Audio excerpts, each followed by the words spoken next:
All right. Just want to say thank you all for being here, our team.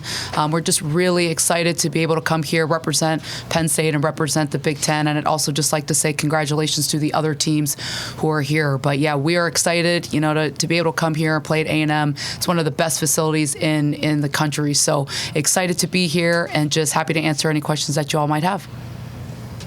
Start with Robert Sesta from the Bryan-College Station Eagle. Obviously, it jumps out. You guys hadn't been to the regionals in a long time, Coach. So yes. What was different about this team? How were you able to get over that hump and get back? Yeah, I have to start with last year's team. And, we were a bubble team, and we were close to getting in last year. And I think with this team, we came into this year just saying and believing and just knowing that we were going to accomplish our mission, which was to, obviously make it to regionals, and we were able to do that. But we've got a great group this year, and we've been saying this all year, CCTB, which is chemistry, culture, talent, and belief. And our kids really believed in that. And I think culturally we're in a great spot. Our kids play the game really well together, and they believe that we could be here. So, like I said, just excited to be here.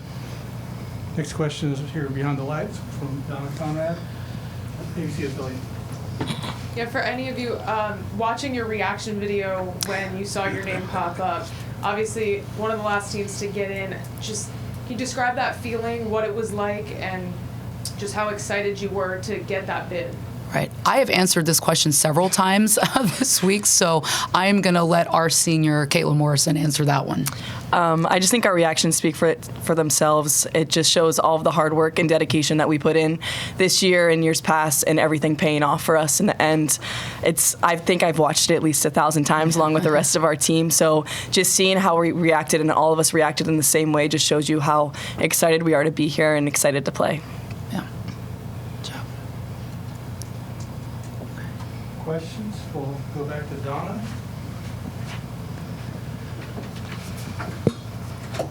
You guys did get to play Texas State in the non-conference portion of your season, but y'all were also a little bit of a different team back then. You didn't have one of your best pitchers throwing. So how do you feel now getting to play them again here in this setting? Right. It's crazy because we've been talking a lot about everything just comes full circle, and I think this is just another example of that. And, obviously Bridget has been our workhorse this year. She's been stellar for us, and we didn't have her for that week trip in, Texas and when we played Texas State. So we always feel good when Bridget's on the mound, but especially against a very good Texas State team. Obviously they've got a great pitcher, and they're just a great team as well. But to have Bridget on the mound, we know, anytime she's on the mound, we've got a great chance to win. So feel good about it. I think we're obviously both familiar with each other because we've played each other 3 times, but it just seems fitting that we're here back in Texas playing Texas State, but just excited to take on a very good squad.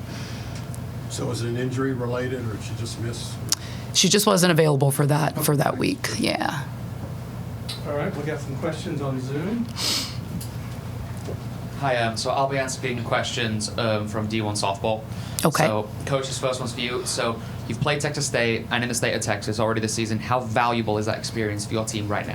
Yeah, I think it's huge. We've been in this area. I mean, we played at Texas State. We're familiar with the type of team that they are, but it's also the end of season. We played them early on. So I think both teams have, I think we're both a little bit different. And for us, from just a scouting standpoint, it's yes, you got to go back and look at the film from when we played them early on, but you also have to take a look at how they're playing right now. So I think it'll be a great matchup because we're going to have 2 great pitchers and 2 great teams battling it out tomorrow. And then, Coach, talking about that, so what has made Bridget so consistent and so effective throughout the course of this season? I have said this numerous of times, and I wholeheartedly believe it. I do think what separates Bridget, obviously she's physically just a very talented pitcher, but what I think sets her apart from so many others, just players, not just pitchers, is just her composure and her mindset. And Bridget will be the first to say this, and she doesn't have the success that she has if she doesn't have a great team playing behind her. And the one thing that I think she really does a great job of is she goes out there, just has fun with her teammates, and just competes, and she just loves playing the game. So, and we actually just had this conversation yesterday. But yes, obviously a great year, but I know she will be the first to give credit to her teammates. And then, Bridget, this one's for you. Can you talk about your season as a whole to this point? How have you navigated through the highs and the lows, especially as a freshman?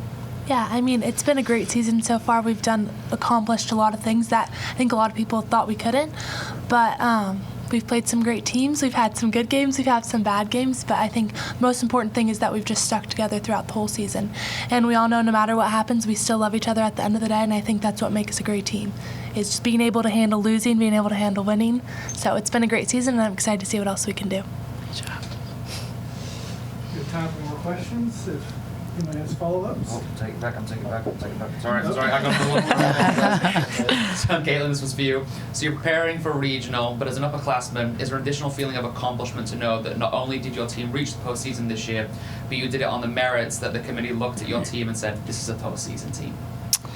I think for me as a senior, this has always been one of my goals to get the team here. So, but like I said, and Coach C has said this before, it's not just this team that did it, it's years past, how we've grown from years past. So being able to be on the team as we do this is amazing, and I'm just grateful for the opportunity to be here with everybody. But we're not just here, we're here to win. So I'm excited to go out there tomorrow and do that. Follow-up questions? Robert Seston again. Coach, I know it gets somewhat humid back at Happy Valley, but what about the Texas heat tomorrow and humidity? Any concern there? And I know you got your catcher from SFA give you any kind of scouting report about coming to Texas? I mean, we played at it when we came here earlier in the season, and we played in hot weather. We were in Florida. So, I mean, for us, we work with the elements, and I can assure you our kids would rather play in 90 than they would in 28. And that's what the Big Ten rule, right? I mean, if we're playing at 28 degrees weather back home. So this is nothing. Bridget's from Southern California. She loves the heat. And, yeah, that's not going to be a factor. I think our kids are being very proactive in taking care of their bodies and fueling and hydrating. So that's going to be a non-factor for us tomorrow.